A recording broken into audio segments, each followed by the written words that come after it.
We're going to protect the family farm, and we are going to end the EPA intrusion into your lives.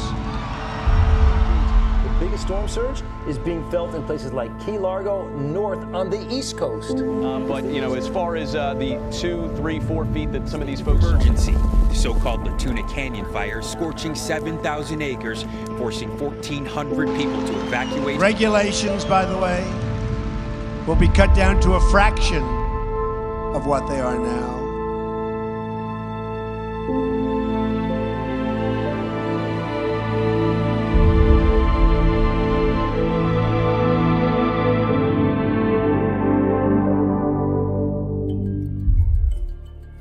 While protecting single species, backing entire ecosystems, and even combating climate change as a whole, the EPA has surely done substantial work for our environment.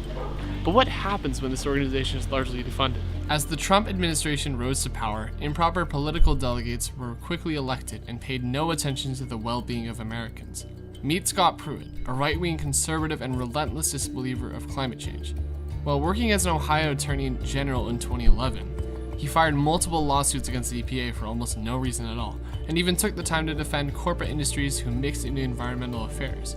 6 years later, as it turns out, this man somehow became the 14th administrator of the EPA and has spent the past few months implementing dozens of budget cuts to crucial environmental projects that provide proper funding for dealing with deforestation efforts, ensuring clean drinking water, responding to natural disasters, avoiding droughts, combating invasive species, and altogether providing a safe haven to the benefits and influences of the American environment, as well as that of the rest of the world.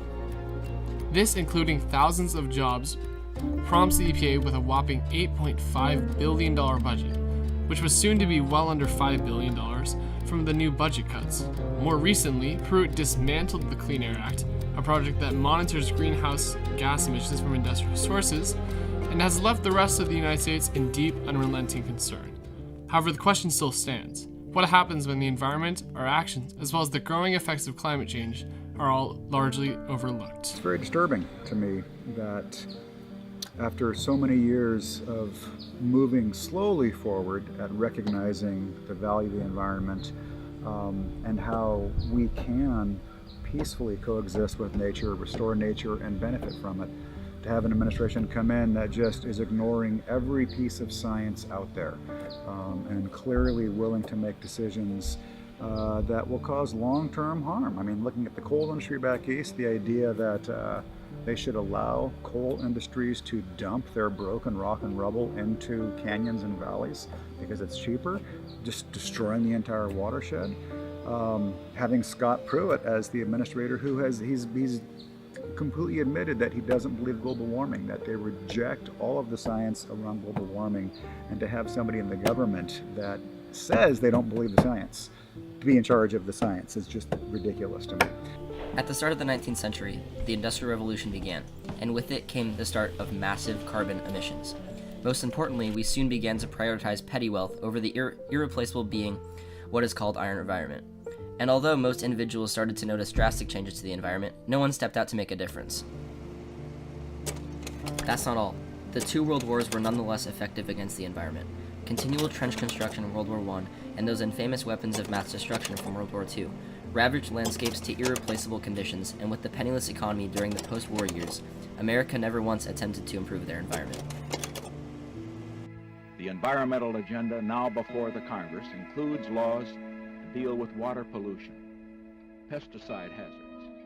During the early 1970s, we began to implement large amounts of federal funding for the sake of the environment.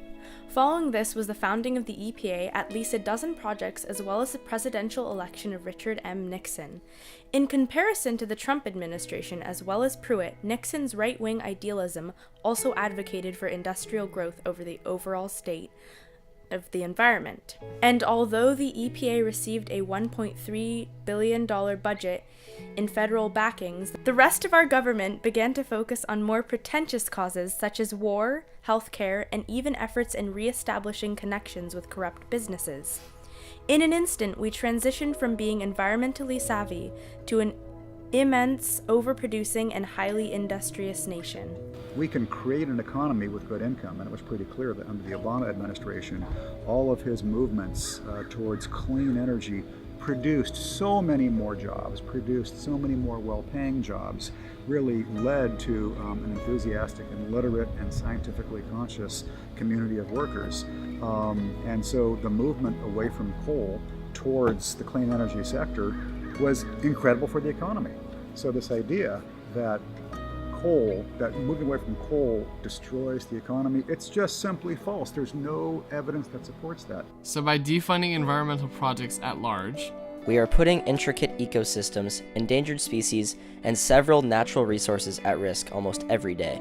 We're giving corporate influences their own say in what should be done about the American environment.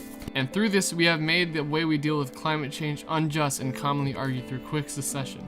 And although combating this will face obstacles on a political scale, there is certainly much we can do to help this cause as individuals. We shouldn't allow the EPA to be so drastically changed. Because our environment isn't so simple. It provides intricate ecosystems and gives back to the total state of the world as well as its inhabitants.